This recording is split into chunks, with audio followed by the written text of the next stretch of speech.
OK julle, ons gaan aan met die spoed prep reeks. Vandag wil ek gou aanpraat waar ons was nou die dag. Ekskuus. Nou die dag het ons nou gepraat van 'n grypsaak, jy is nou by die huis, jy is nou uitgekom, wat ook al. Nou ons het nou al vorige keer gedek bietjie oor voertuie, maar ek wil nou vandag praat as jy nou jy weet jy kon nou uitkom, jy het half die moeilikheid gesien kom, jy het besluit jy gaan weg van die moeilikheid afgaan. So jy gaan in jou voertuig spring en jy gaan beweeg. Nou, hoe ook al jy dan nou dit toepas en hoe jy dit wil werk, of jy dan nou 'n waantjie by jou het, of jy het dalk net jou voertuig alleen, ensovoorts, wil ek nie regtig oor uitbrei vandag nie. Want op die einde van die dag het jy, soos ek sê, jy kan self gaan luister oor die voertuigvoorbereiding, en jy kan ook die ander videoetjies, vorige videoetjies wat ek al gedoen het oor dit, net nou gaan kyk. Maar kom ons sê, jy's in die voertuig, hier gat jy, jy het nou, jy het die moeilikheid sien kom, jy's van die min gelukkiges wat wel uit die moeilikheid kon bly, deur weg te beweeg van waar ook al hierdie moeilikheid is. Hier is nou die $1 miljoen vraag. Het jy 'n alternatiewe plek waartoe jy kan beweeg? En dit is van kardinale belang. Mense, jy kan nie net in 'n ding spring, hier gat jy en jy ry na Tansanië toe, wat 400 kilos weg is nie. Dis baie belangrik, maak nie saak wat jou idees of hoe jy dit wil doen nie. Dis van kardinale belang dat jy 'n plan het. En wat ek bedoel met daai plan is nie net so seer, okay, ek gaan nou so ry en ek gaan hierdie doen en daar oor daai randjie moet ek deur daai bosse ry en dis alles reg, geen probleem daarmee nie. Maar die heel belangrikste is die plek waartoe jy gaan moet toeganklik wees, en as dit iemand se plek is, moet die mense bewus wees dat jy op pad is soontoe en dat jy op enige tyd daar kan aankom en dat jy dan nou vlug vir jou lewe of wat ook al die scenario dan nou is. En dis belangrik om daai goedjies in plek te hê. Ek weet baie ouens het baie keer hierdie scenario's was, nee, ek het 'n veilige plek waartoe ek gaan.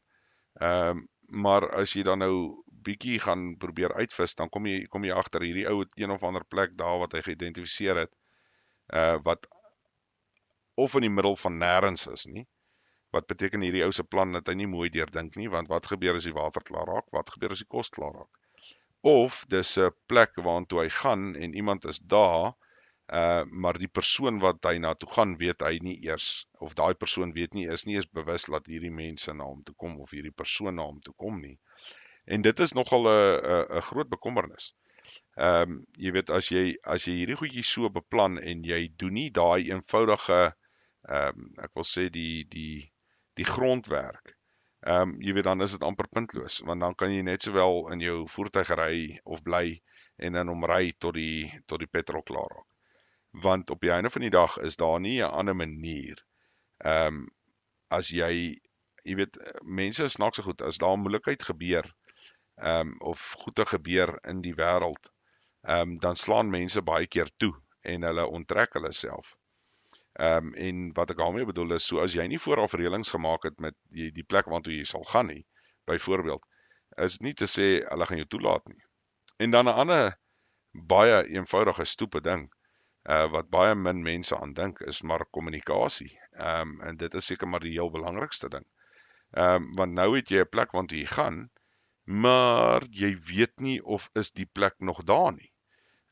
Dit is 'n ander baie belangrike ding. So, hoe gaan jy kommunikeer met daai persoon om seker te maak dat op die einde van die dag die plek waartoe jy beweeg is nog daar, dis nog reg dat jy kom,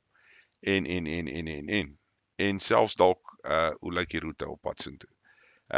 So dit is belangrike aspekte wat 'n mens moet aan dink, wat nie noodwendig deel vorm van enige plan of 'n ding wat daarmee gepaard gaan. Jy weet, baie ouens dink hulle gaan in die bos wegkruip vir 6 maande. Ja, sterkte.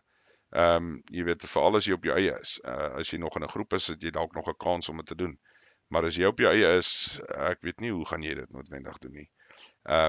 Jy weet, en dit is die belangrike aspek wat 'n mens altyd moet nadink. Elke scenario hoe hy uitspeel, het stappe hoe dit gebeur. So selfs as jy dink iemand wat jou kom aanval, daar's beplanning wat daarmee gepaard gaan. En dit is stap 1, dit is stap 2, dit is stap 3, dit is stap 4. En dit is dieselfde met so tipe scenario wat as jy moet beweeg of onttrek uit 'n plek uit, het jy ook daai sekere stappe wat jy moet jy weet, jy moet dit uitvoer.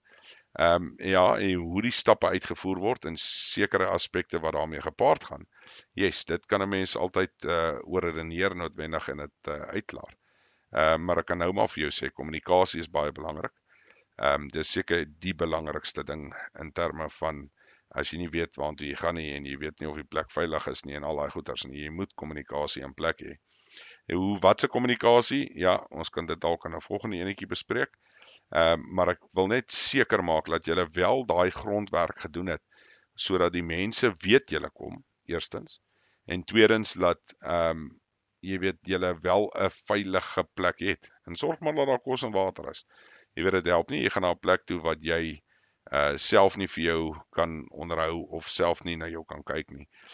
Dit is 'n belangrike konsep om te verstaan. Ja, mense, en dan soos ek sê, dit is maar die goedjies wat ek wil julle hê, julle moet nou maar na kyk. Onthou, hierdie is nou mos maar 'n reeks as jy nou nog nie veel in plek het nie. En jy weet, as jy dalk nou eers die party gejoin het, as 'n mens dit so kan stel. Gebruik ekskuus vir die Engels daarvan. Maar ja, mense, ek hoop dit maak sin. En dan, soos ek sê, die volgende enetjie sal dalk bietjie oor kommunikasie wees. En dan kan ons van daar af gaan. Okay julle, hoop julle het 'n wonderlike dag. Ons praat weer. Bye bye.